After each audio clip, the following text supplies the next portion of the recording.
Какво е критика? Защо съществува такова свойство в човека като критика?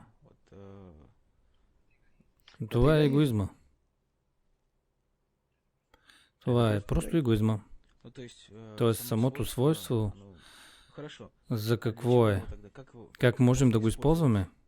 Тази критика.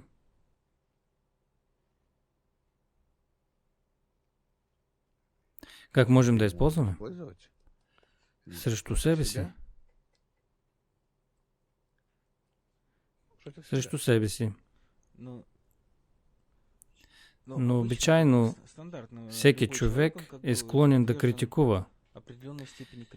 Той критикува някой и себе си също. Това е, ако ти се намираш в своя егоизъм, но ако ти искаш да се съединиш с хората около себе си, ти започваш да критикуваш себе си, че ти не можеш да го направиш. Ако ти желаеш да вървиш към целта, нямаш друг избор. Трябва да поставиш пред себе си целта и средствата. И всичко, което е срещу това, да критикуваш.